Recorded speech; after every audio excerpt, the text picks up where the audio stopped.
Have you ever stared at a sacred symbol and felt something inside you quiet down before you understood why? Have you ever wondered whether spiritual geometry is just art for the eyes, or a mirror that reveals how your mind creates obstacles and how your heart can dissolve them? Welcome back to the channel. Today we are going to step into the secrets of Shree Yantra in a way that stays grounded and human. Because the real secret is never only the diagram. The real secret is what happens inside you when you meet it with sincerity, patience, and a willingness to be transformed. The two big ideas for this video are simple. First, Shree Yantra can be approached as a living training for awakening, meaning it teaches you how to see through confusion, fear, and craving without fighting them blindly. Second, Shree Yantra becomes meaningful when it changes your karma through daily choices. And when karma changes, destiny stops feeling like a locked door and starts feeling like a path you can actually walk with wisdom and compassion. Let me begin with a story. Because symbols become real when they enter a real life. There was someone who felt stuck in a very specific way. Not stuck because they lacked talent. Not stuck because they lacked opportunity. They were stuck because every time life asked them to step forward, their mind produced the same invisible wall. Sometimes the wall looked like procrastination. Sometimes it looked like fear of judgment. Sometimes it looked like anger that came too fast. Sometimes it looked like exhaustion that felt heavier than it should. They tried to fix themselves with motivation, schedules, and willpower. It helped for a while. Then the wall returned, like it was built into their fate. One evening they visited a quiet place where a Shree Yantra was displayed. They had seen pictures before, but this was different. The lines felt precise, almost alive, like the symbol was not trying to decorate the room but reorganize the air. They stood there and felt something unusual. Their minds slowed down, not because they forced it, but because the symbol seemed to gather scattered attention into one point. They left that place puzzled. They did not become instantly healed. Their problems did not vanish, but something happened that mattered. They felt a new question appear.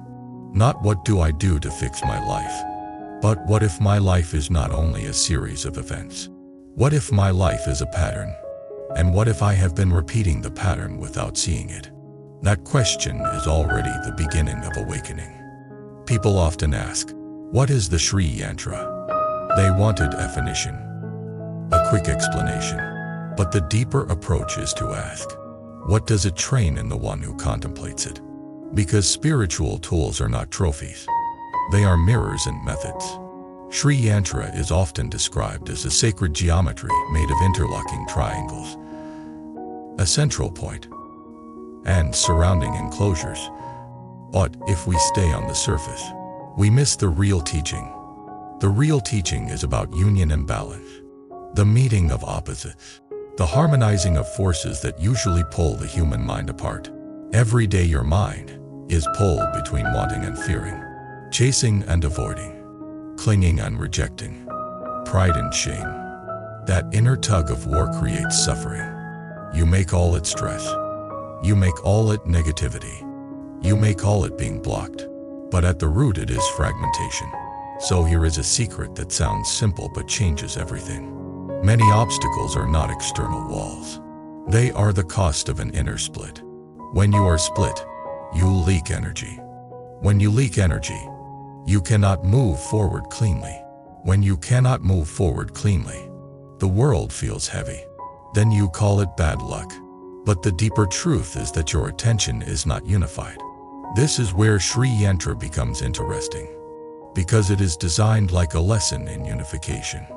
The eye follows the structure inward. The mind wants to understand it. But the deeper effect is that attention becomes steady enough to enter silence between thoughts.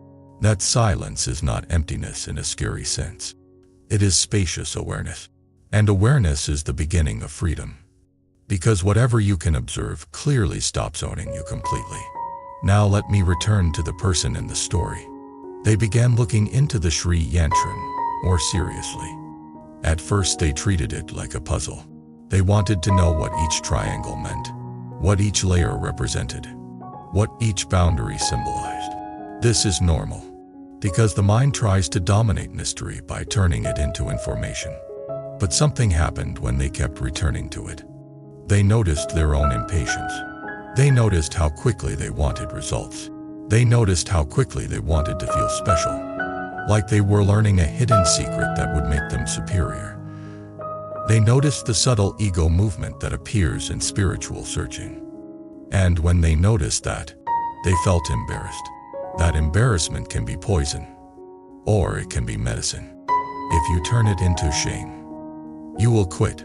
If you turn it into wisdom, you will grow. They chose wisdom. They told themselves, maybe the symbol is not here to make me special. Maybe it is here to make me sincere. Maybe the secret is not power over life. Maybe the secret is clarity about myself. That shift is crucial, because any serious spiritual practice must deal with ego. Ego is not only arrogance. Ego is the constant construction of identity, the constant need to be safe, admired, in control. Right. Ego is also the fear of being seen as weak, wrong, unworthy. Ego is a machine that keeps spinning, and the spinning becomes an obstacle. Not because ego is evil, but because ego makes you reactive. It makes you waste energy defending a story. In Buddhist terms, you could say ego clinging is a root cause of suffering. In simple language, you could say the story of me becomes heavier than reality itself. So the person began a different kind of practice, not worshiping the symbol as an object, but using it as a training. Each morning they would sit quietly, gaze gently at the Shree Yantra for a short time, then close their eyes and notice what was happening inside. They did not force anything. They observed. At first, they noticed restlessness. Their mind wanted to rush away, to check messages, to plan, to fix, to chase stimulation. That restlessness was the first obstacle revealed. Restlessness is not only a habit. It is often a fear of being still, because stillness lets you feel what you have been avoiding. Then they noticed another obstacle, the need for certainty. Their mind kept asking, is this working? Am I doing it right? When will I get results? That need for certainty is a form of fear too. It is fear of wasting time, fear of being foolish, fear of not being protected by guarantees. This is where the concept of karma becomes practical. Karma is the momentum of repeated causes. If you repeat anxiety, you live in anxiety. If you repeat impatience, your life becomes scattered. If you repeat chasing, you'll never arrive. The Shree Yantra practice began showing them what they were repeating. And here is another secret. Seeing what you repeat is already the beginning of changing what you repeat. Many people suffer because they are inside a pattern, but they cannot see the pattern. When you cannot see the pattern, it feels like fate. When you can see the pattern, it becomes workable. Over time, they noticed a third obstacle: harsh inner speech. The mind kept criticizing them. You are not disciplined. You are not spiritual. You do not deserve peace. That voice was older than they realized. It was not born yesterday. It was trained into them by years of comparison and pressure. This is where compassion becomes essential. Compassion is not softness that excuses everything. Compassion is the courage to stop harming yourself while you grow. Without compassion, spiritual practice becomes another weapon, another way to prove you are not enough. With compassion, practice becomes a path of healing. So the person made a vow, not dramatic, not for performance, just inwardly. I will practice without bullying myself. I will be sincere and patient. I will return again and again. Returning is the heart of all real practice. It is also the heart of destiny change. Because destiny is not only one big event. Destiny is the long result of small returns. You return to wisdom instead of reacting. You return to truth instead of image. You return to kindness instead of cruelty. Those returns create causes. Causes create effect. Effects shape life. Now, The Shree Yantra is often spoken of as a map from the outer to the inner. From many layers of experience into a center point. You can interpret that center point as the stillness of awareness. You can interpret it as the deepest self. You can interpret it as the meeting place of devotion and wisdom. But regardless of interpretation, the practice points to one thing. The center is not outside you. The center is inside you. And you forget it when you are pulled by craving and fear. This is why people say the symbol removes obstacles. It does not bulldoze your life into perfection. It pulls you inward into coherence. And coherence reduces self-created obstacles. Let me give you a real-life example. Imagine you have a conflict with someone. If your mind is fragmented, part of you wants to be kind. Part of you wants to win. Part of you wants revenge. Part of you fears rejection. Fragmentation makes you speak in ways you regret. Then consequences appear. More conflict. More distance, more pain. You call that an obstacle. But if you have trained coherence, you can feel the impulse to attack. You can feel the fear. And you can still choose a wiser response. Maybe you speak honestly without cruelty. Maybe you set a boundary without hatred. Maybe you listen long enough to understand. That removes the obstacle at the root. Because the obstacle was not the person. The obstacle was your reactivity. The person in our story began noticing changes like this. Their life did not become free of challenges, but their inner response changed. They paused more. They apologized faster. They argued less. They could sit with discomfort longer. These changes sound small until you realize how many futures are ruined by one impulsive moment. One impulsive message. One harsh sentence. One reckless choice. When those decrease, obstacles decrease. Life becomes less angled. Now, there is a common trap when people approach sacred geometry. They want power. They want wealth. They want outcome. They want the symbol to be a machine that produces success.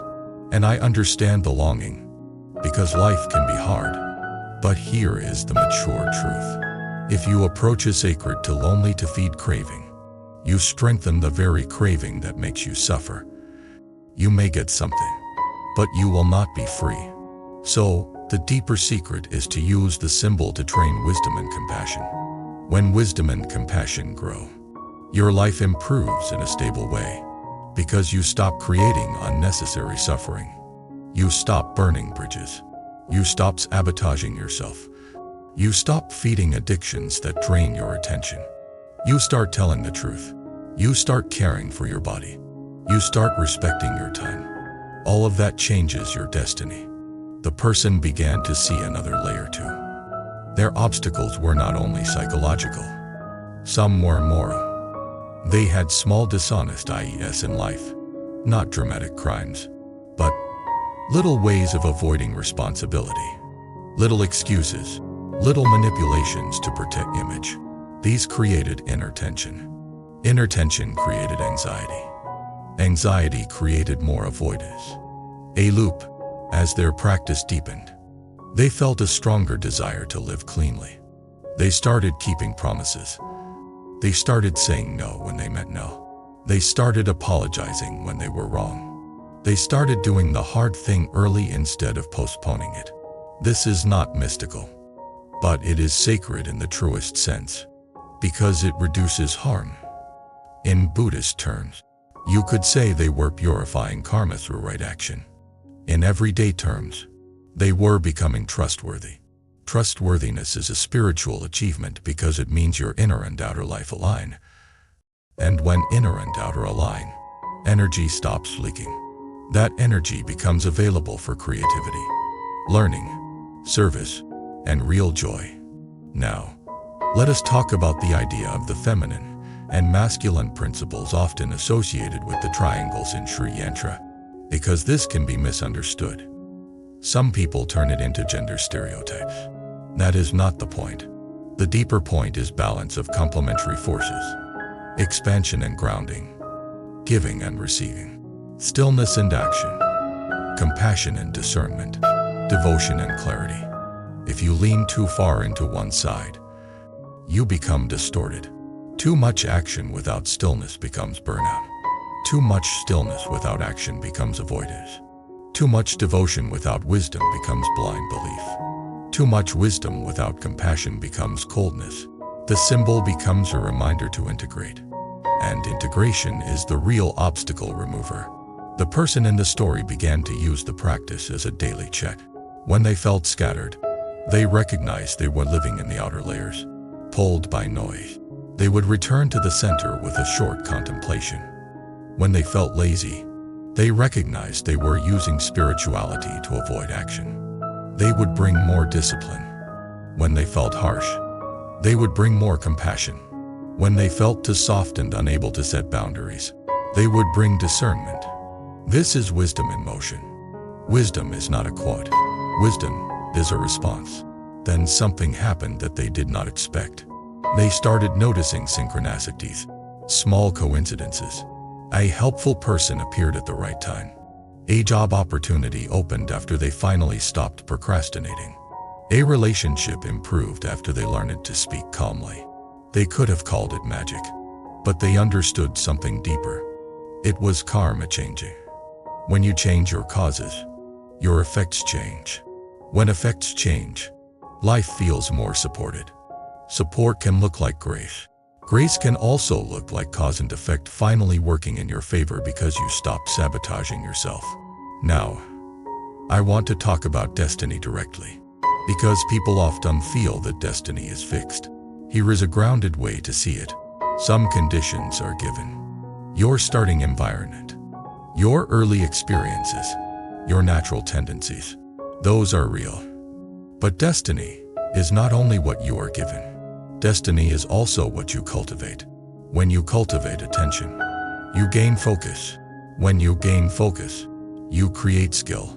When you create skill, you create opportunities. When you create opportunities, your future expands. The same logic applies to compassion. When you cultivate compassion, relationships become safer. When relationships become safer, your life becomes less filled with conflict. That is destiny shifting. Shree Yantra practice can support this cultivation because it trains you to move from scattered to centered. Centered people make better choices. Better choices create better futures. Now let me share a turning point from the story that made everything feel real. The person faced a major obstacle. Not an abstract one, but a real one. A decision that could change their life direction. They were overwhelmed. Their minds spun between options. Every option had risk. The mind kept demanding certainty. They felt paralyzed.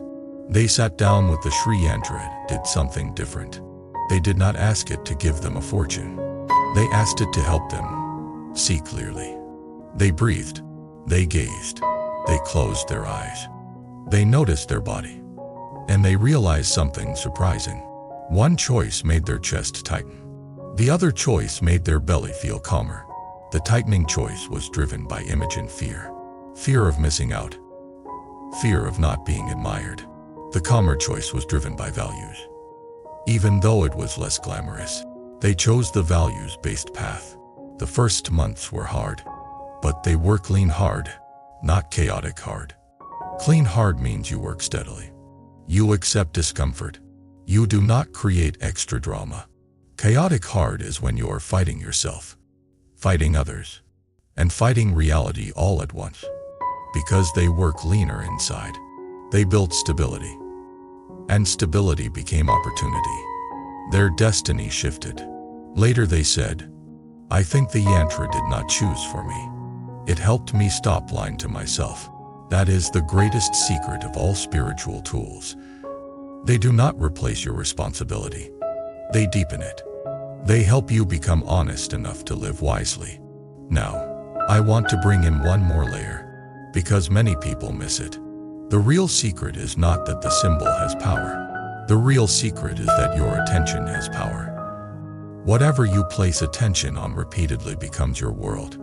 If you place attention on fear, fear becomes your world. If you place attention on resentment, resentment becomes your world. If you place attention on compassion, compassion becomes your world. If you place attention on truth, truth becomes your world. Shree Yantra is a training object for attention, a way of teaching the mind to return to center. But the center is not a dot on paper. The center is awareness itself. Awareness is what allows awakening. Awakening is what allows wisdom. Wisdom is what purifies karma. Karma purification creates a lighter destiny, and compassion makes the whole process humane. This is why I always bring it back to daily life. If you want to know whether your practice is real, do not only measure what you feel in meditation. Measure what you do when you are tired. Measure how you speak when you are frustrated. Measure how you act when no one is watching. Measure whether you are becoming kinder, more honest, more patient. Those are the real secrets. Let me share a reflection that often creates strong resonance. Many people chase spiritual knowledge because they think the missing piece is information. But often the missing piece is character. Character is built by repetition. Repetition is built by daily return. Yantra can support your return, but you still have to return. You still have to choose. And every choice is a bead on the thread of destiny. So if you feel blocked, consider this. Maybe you are not blocked by the world. Maybe you are blocked by a pattern you repeat. The good news is that patterns can be changed. Not overnight, not by force, but by consistent practice. Return to center. Return to breath. Return to honesty. Return to compassion. Return again and again. And if you feel discouraged because your mind is noisy, remember this. The noise is not proof you are failing. The noise is proof you are finally listening. The mind has been running for years. When you first sit, it will run loudly. That is normal. Practice is not making the mind quiet by violence. Practice is becoming the one who can witness the mind and choose wisely anyway. Thank you for spending this time with me. If this conversation helped you see Shree Yantra in a deeper way, not as a superstition or a decoration, but as a training for awakening, wisdom, karma, compassion, practice, and destiny, then let that understanding become real in your life. Now I want to invite you to share your story in the comments. Have you ever felt drawn to a symbol like Shree Yantra? And what did it awaken in you? Did it calm you? Did it challenge you? Did it reveal an inner pattern you had not seen? Share what you are comfortable sharing, because your experience may help someone else feel less alone on their path. If you want more long-form videos that explore spiritual practice in a grounded way, connecting sacred traditions with real daily transformation, subscribe to the channel, like the video, and leave a comment so more people can find this space. Your support helps keep these talks alive, and it helps turn symbols into lived wisdom.